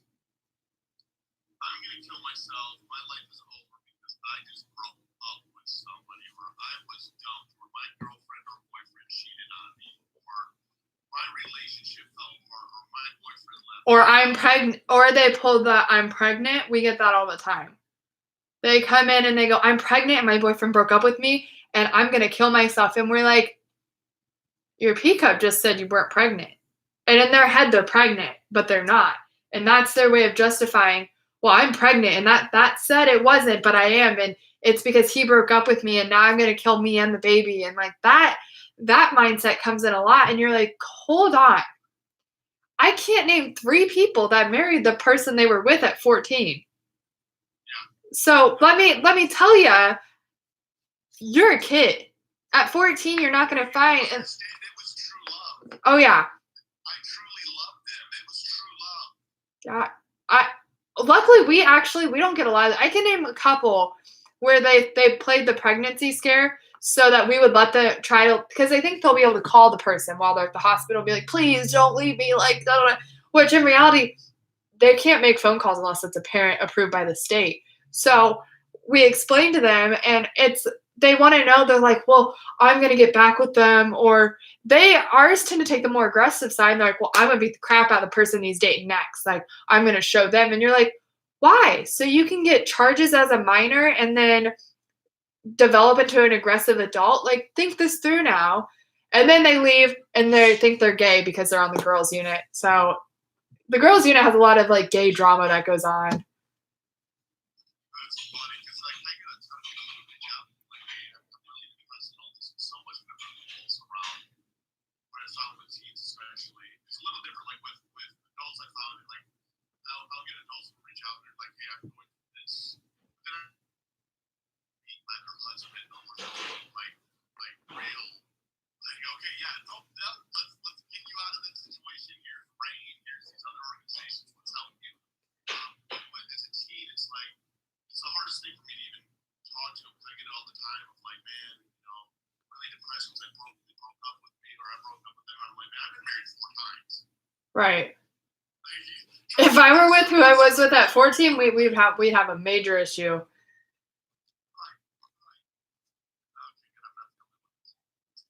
Yeah. There's we get a lot of that, or we get a lot of the whole the really bad one for me is when they have kids and they come in and they're minors. So we get 15-year-olds who have a kid, or a 13-year-old. We've had 13-year-olds who have kids, and when they come to us, their kid goes into the system because they're a minor. So either next in kin gets it or it goes to foster care because they're labeled as unstable. And that's also one part I hate because then I had a girl who I adored. She's 16, she's got a kid, tried to, made some unhealthy comments, but definitely was self harming, was like actually doing it. And she comes in and she's like, my baby is in foster care now and I'm heartbroken. And I reached out for help, but all my friends and family told me that I got to live for my baby now and it's not all about me. And that hurt me so bad because to me, it was like her friends and family were then disvalidating and saying, your mental health doesn't matter. You need to be there for your kid now.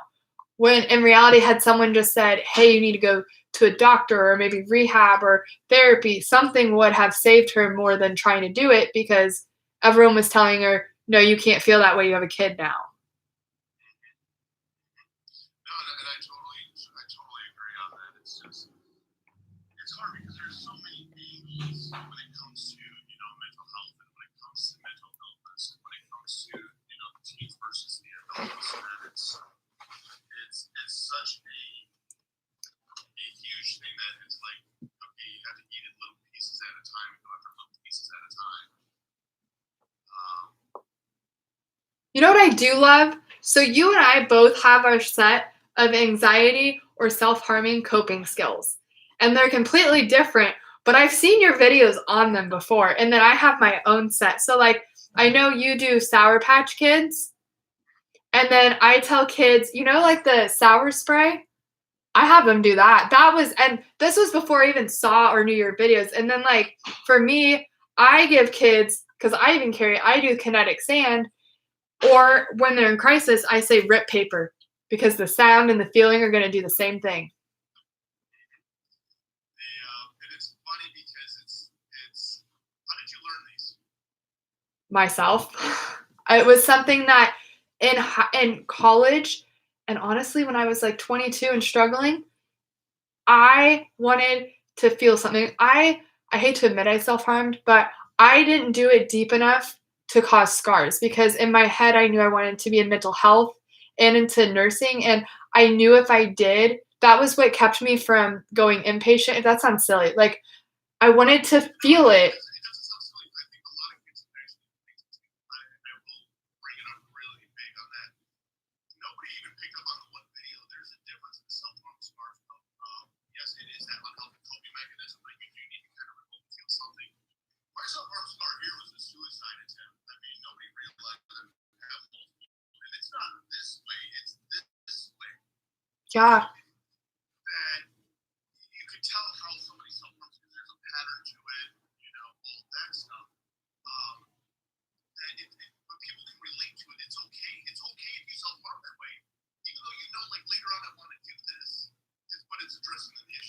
Well, and that's why I used to write that on my wrist because I'd be like, no. But then just the feeling of it, just, that to me was all I needed. And then at one point I was like, I think I'd say senior in college, and it was very few and in between even then, but I was like, what am I going to do? I'm an athlete. Like, I can't have this showing. And then I remember YouTubing actually coping skills because I was like, I got to do this. And I saw someone say ripping up paper was the best kind of thing. And so I remember viciously ripping up paper and being like, oh, that kind of gets it out. Or like, just it for me, I tried sour Skittles, but I hate Skittles.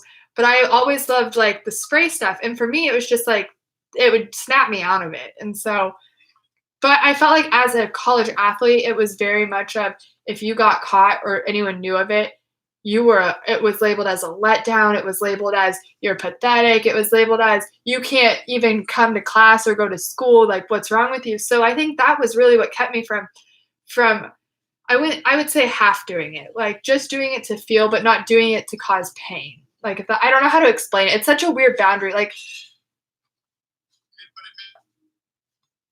a lot of people that do self-harm in that case,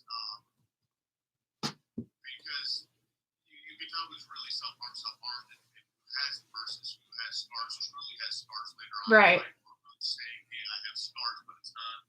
It's those superficial wounds that are essentially healing back in 3 months and they're gone. And see, for me though, like if you looking back, like had someone seen my arm, you would think it was superficial, but in reality, it was me knowing that if I did it too deep, I'd be taken out of sports.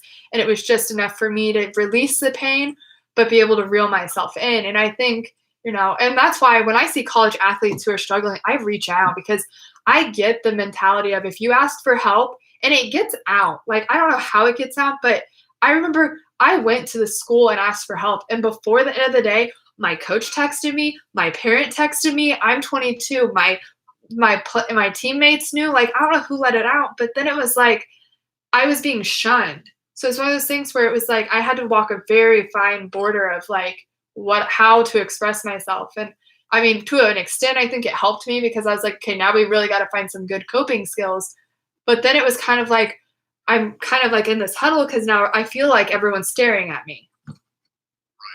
But the big thing is that you found coping skills, because that's something that always, like, I learned all mine too. Mine was all trial and error. Mm-hmm. Like what worked for me and what not. I mean, even down to the sense like when my form of self-harm was out, hit myself. Like, I literally. Oh yeah, kids do that. Black and blue eyes. I mean, I would get done and it would look like I got done in a fight. To the point that if I need to punch cushions, I punch cushions. Mine is though very aggressive aggression that I kind of need to feel it through my body. So like I have a punching dummy now that I punch. See? And it's just okay, now I feel better. Yeah, for me, it was like for paper, the sound of it, I hate that sound. I hate the sound of shrill, like shrieks. So the sound of it would get me to do like, ugh, what is that? And then you don't want to get a paper cut. So you're kind of watching where you're going with it. And at the same time, you're ripping it. So that to me was just like anytime I was there, I would just sit there and it was something that helped. It is. That's a good one. That's the thing that I just always realized that nerves always say work on your breathing. And I do my breathing videos, but I do my breathing videos for because I remember when I would have anxiety attacks. And sometimes you just literally need someone to tell you to breathe. But if you're in crisis with self-harming, breathing is not going to do crap. Right. It's not also like with me, like with my anxiety attacks, my problem with my anxiety attacks and panic attacks. I try to worry about breathing. I end up stop breathing, and then I get to that point where I'm like gasping for air and hyperventilating. I mean, the whole reason they have it, and there is science behind it, why the paper bag is you see it inflate and deflate. It has nothing to do with where you're inhaling or exhaling, but you focus on it. But even then, it's like that's where I started going. Okay, well, shit, I'm gonna try this or I'm gonna try this, and then I started building anxiety kits and all that stuff. Yeah. I mean, look at this. this is Orbeez, and I make my kids play with them. When they're stressed at work, I'll take this. And just the process of sensory, oh gosh. The process of sensory where instead of worrying what's around them, they can just feel it. I mean, again, 26 here, and I have enormous amounts of sand because that's what helps me. I mean, I don't think there's any shame at any age what you have to have. There, we got matching sand right there. Yeah, I played with it the whole time.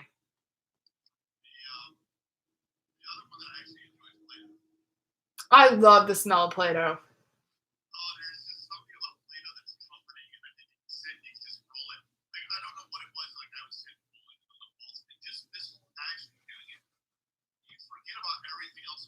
Mm-hmm.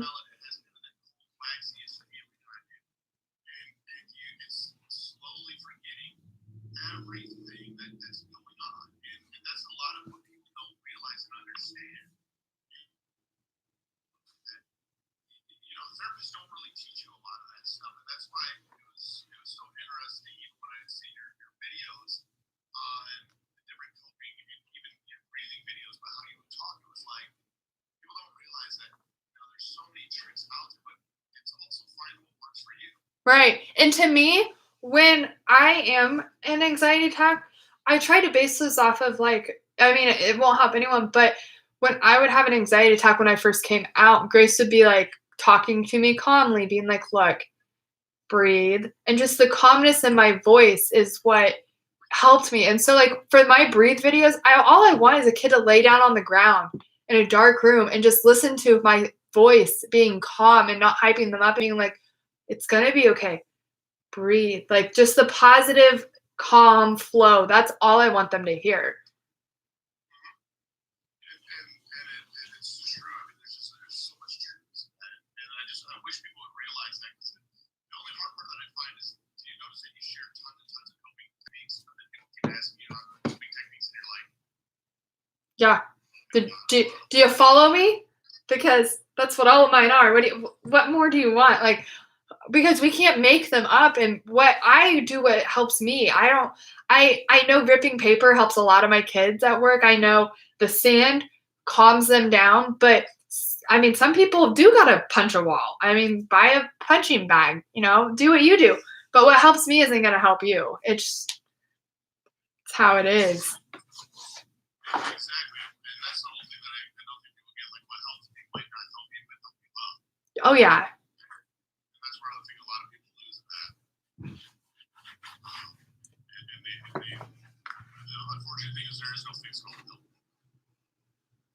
Yeah, and I like how we talked about that. I don't think you can cure depression. I think I'm living my best life right now, and it's because I've chosen to cut out all the negative stuff. But there are still some days where I go home and I'm wiped, and it's not because I had a bad day. It's not because I don't have support or friends. I'm just having a bad day, and that's what I wish people would understand, or even adults or parents. You're not going to cure your kids' depression. They're gonna have a bad day. Mm-mm.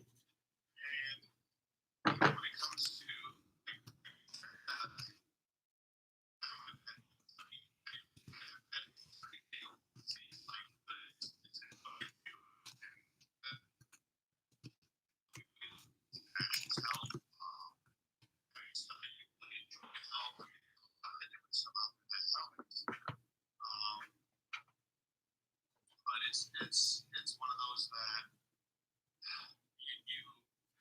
you got to realize there isn't that easy fix. No, it's not just gonna go away. Shooting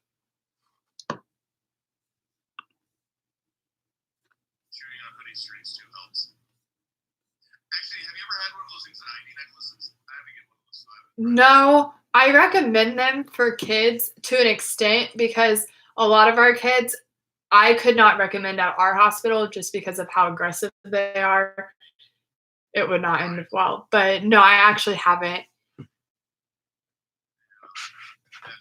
Surprisingly, so this stuff, where's my keychain? So I carried this in my wallet. I actually stole it from Grace.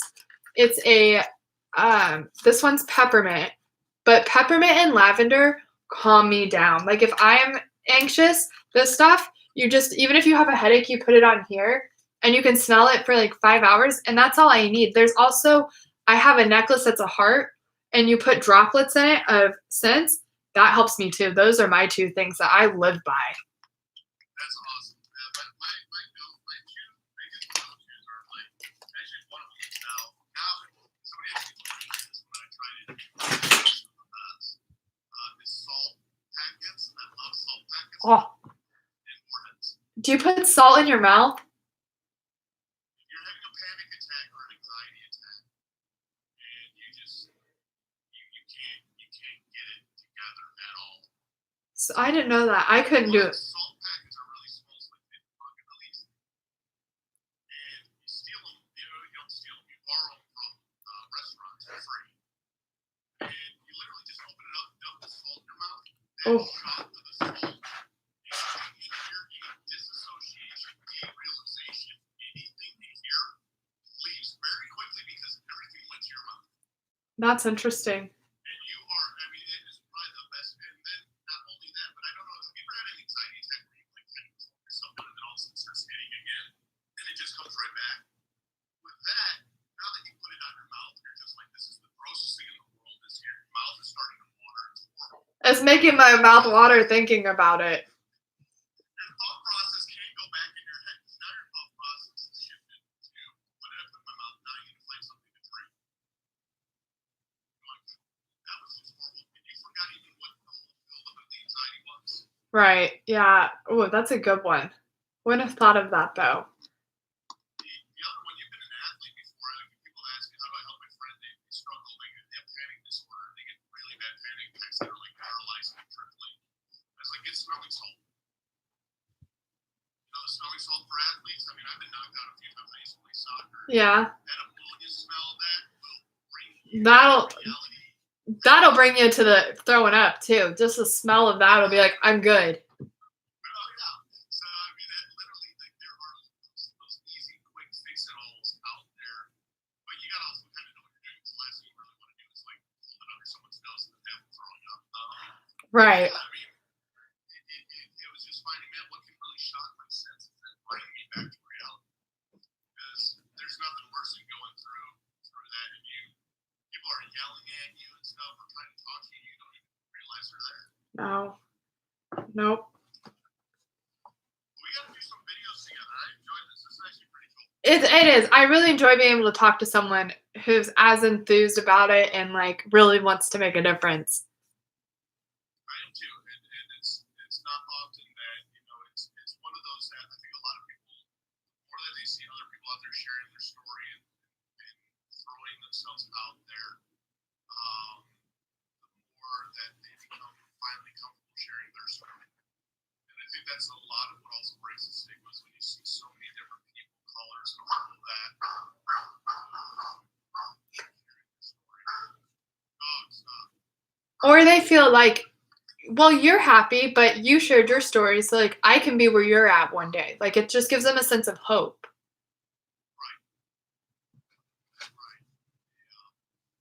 Right. We should Zoom. Have you ever tried Zoom? I don't even. Yeah, so you know what we're actually doing, which if you want to hop on, you totally can. So Saturday at 8, we are doing a Zoom prom because the kids didn't have prom this year. So I'm going to hook up my phone to TikTok and have my computer going and Grace's computer going with Zoom because you can fit about 500 each in them. And then we're going to hook up her phone with another account. So we'll have about 2,000 kids there. And I'm going to play DJ. And have you seen my lights? Look at this. I have disco lights and those flash, and we're just gonna put a prom on for them. I ordered off of Amazon some prom decorations, and if you want to join in on the live and have your guys on, we're gonna have a big prom. Well, because so many kids were like, I'm so sad we don't have a prom, we're missing out. And I was like, I got you. And you know what? We're gonna do something special too for graduation if everyone's graduation gets canceled. I love that. I like that idea. I definitely. We may or may not have bought these lights just so we can host dance parties Friday nights. That is so cool. That is so awesome. I love it. I love what you're doing. I love what you're about. It's awesome. I'm very, very glad that you reached out. It was just meant to be. Like, the more I thought about it, like, I just woke up and was like, today's the day. Right. And it's awesome because you meet those people and then they inspire you in different ways too. And that's so cool. I'm going to let you go. It's 4 o'clock my time. I know it's 6 o'clock your time. Yep. I'll let you get to it.